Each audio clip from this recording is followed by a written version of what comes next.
This is my Hideaway instruction or travel loom, 6 inches by 24 maximum size. It can also adjust to a 6 by 18 or a 6 by 12 size. I call this an adjustable loom, but if it was fully adjustable it would go all the way down to a square. But just to keep it simple, this loom only has the 4 pieces, and the ones that are fully adjustable, they would have a brace out at the far end of the rails. So today I'm going to do a weaving on this loom, continuous strand weaving, and then I'll push all the yarn and the whole fabric down to the bottom of the nails and do another identical one on top of it, and then join them together at this end and take them off and have a scarf that's double the length. And I will be using the my right return method, but if you wanted to weave the left return method, which is some people still using, you can take out these screws and move the right end rail 1 pin shorter, bolt it back in place, and then you get a perfect outcome that way. Also, perfect outcome to me means when you do your last loop, last single strand, you will have no missing pins and no extra pins. The original rectangle looms that people are still selling that adjust what I call a pinwheel fashion, they don't give you that perfect outcome on almost any of the settings that they have for continuous weaving. If you were going to do warp and weft weaving, you wouldn't care how many pins were on the length or the width. So I've turned right, or clockwise in this case, so that I return on the right. Each of these pins that I'm going around now is on the right of the initial strand.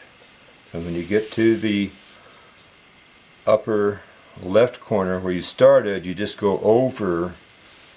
So now you're on the way to doing the first actual weaving. To do that, you want to go around the pin, the first pin down here, and then catch the yarn. You've done now 1 square out of the 4. So you'll start this process of going around the nail, then grabbing it with the hook or your fingers if you chose, and so you just keep that process going, and every time you go to move the hook through to grab the yarn, it's always you go over first. Now you are going to just put the yarn in place on the way back on the pin there. It's already pre-woven now on the way back. So this is the easy part because you don't have to do any actual weaving. So you've done now the first complete loop. All continuous weaving is a series of interlocking loops.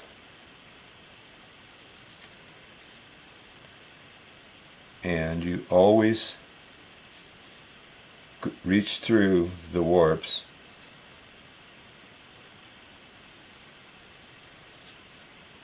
same way, over first, over, under, grab it.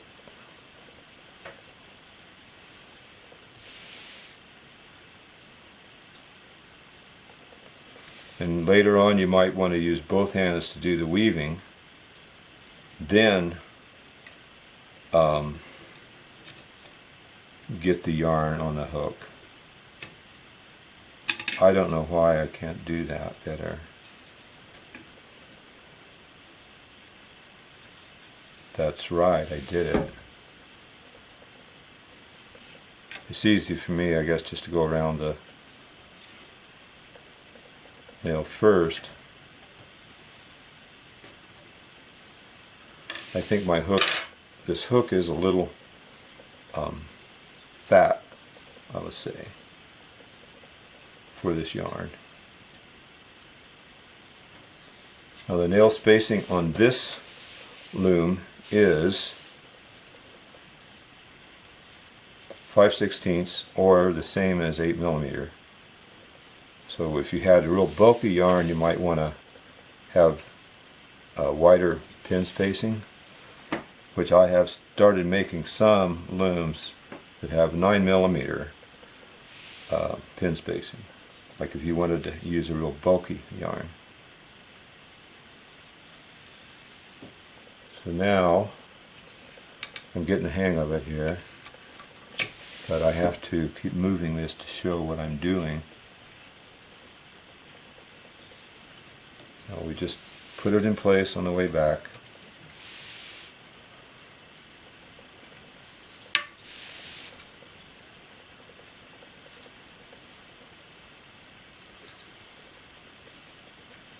Some people want to finger weave it first,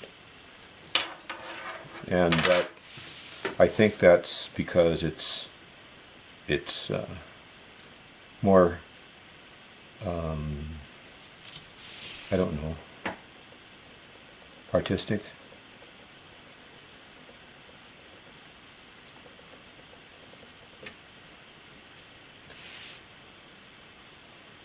I try to keep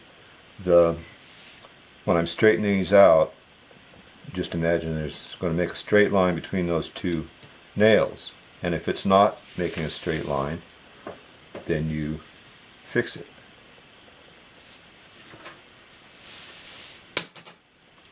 There goes.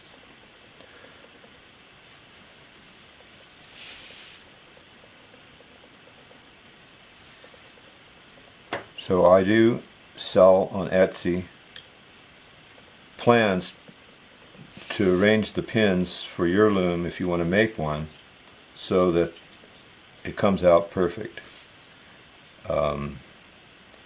For either weaving method. The older weaving method where you return on the left, or the one I prefer, this one.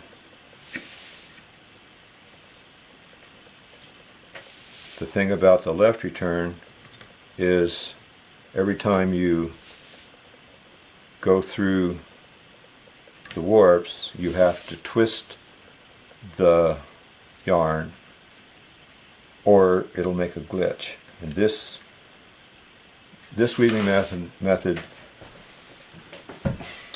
I discovered, you don't have to deal with that. You just have to do what you see me doing here all the way to the end, and then instead of pulling through a loop of a loop with two strands, you just pull through a single strand, and that ties the whole thing in.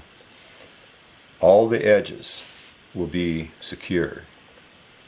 The long side, the ends, not like on a triangle loom, the top usually, or the hypotenuse, is kind of loose, so you kind of have to do a stitch, a chain stitch or something there in order to make it not so loose. It won't actually come undone, but it just doesn't have that nice firm edge. On the rectangle it does. And you'll only have the starting end and the finishing end that can be tied in. This is almost fun. So here's how I would make a color change. I want to put the knot at the outside of that pin, and so I can hold it right there to kind of mark the spot. Release that. So now I've got the place where I want to make the knot. So I'm going to again just do a double overhand knot, maybe that's what you'd call it. And before I tighten it up, I want to make sure it's in the right spot. Don't do it this way.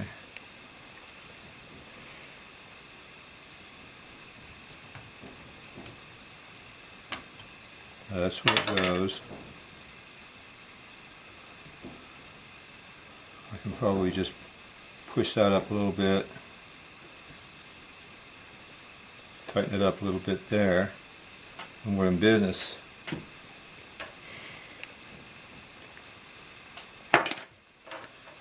So if you do a quarter of the way down the end with one color, switch and do 2/4 of the next color, and then back to 1/4, you'll have equal width bands of color.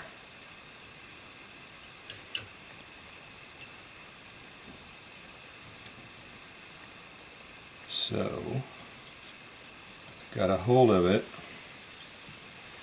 pull out the slack,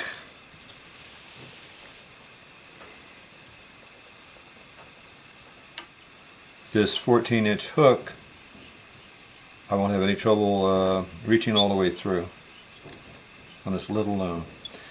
The reason for this is a loom this size is for what some might consider a travel loom, or I consider like an instructional loom. If you were going to be learning or teaching someone else, it's not so big that you know, you can't finish it pretty short order.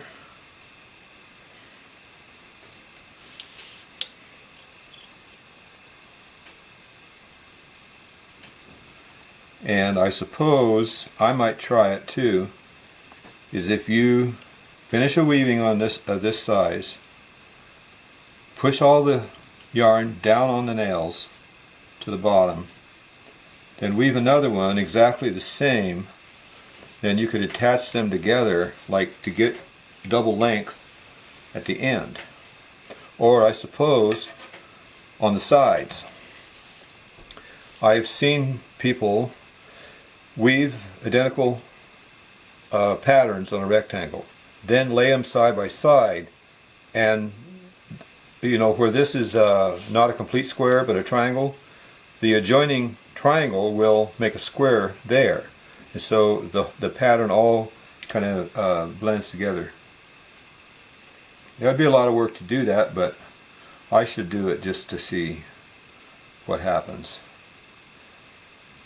You could do that on any rectangle loom where you wanted to get that extra length. Although I can make very long. I have made 8-foot long rectangle looms, and a lot of 7s, 6s. But then, you know, your frame is pretty big that way. Okay, I'm going to finish off this weaving. I've already cut the yarn after I ran it down to see how much I was going to need, and now I just have to pull the last single strand through. So I'm going to be able to do it with one reach of this hook.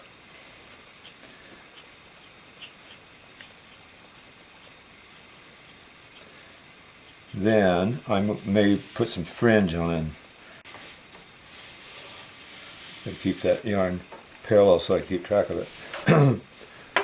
At the other end with color changes, it has the knots already on there, and the tails. So if I put a fringe there, it'll all kind of look natural, so to speak. I may try something I've never done before, just see how it works. Oh, I guess I have a mistake there. Oh well. I'm not going to correct it.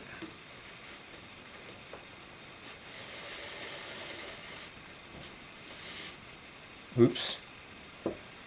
That was supposed to have gone. Oh, that's the tail. surprised me. So I've left, I've got an extra long tail here because I might push all the weaving down on the loom, weave a whole another one just like this, and then lace them together while they're still on the loom, and then I'll use this to sew them together. So here's what I did. I wove another copy of the first scarf piece on top. I pushed down the lower level all the way down so I had room, and it was no problem weaving the second one. And I put a fringe on both pieces, and at this end I stitched together, while it was still on the loom, I stitched together the two pieces. And probably somebody that maybe is more of a seamstress or something could think of a better way to do it. But let's see what it's going to look like. It's 24 inches on the loom, so it's going to be, it should be something like 48 inches. See if we can show this. I'm going to pop off. I'm just going to try to do the first layer first.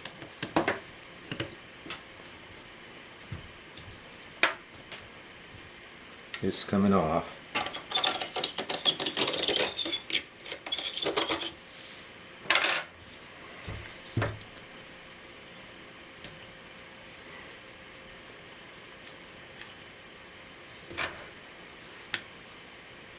Let's see.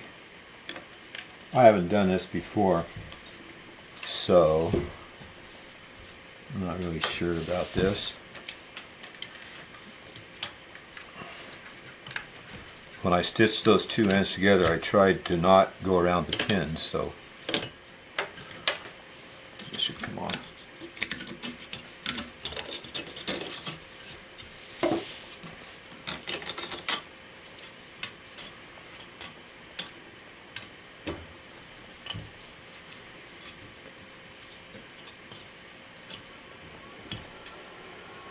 So I didn't know how satisfied I'd be with my design there, my method.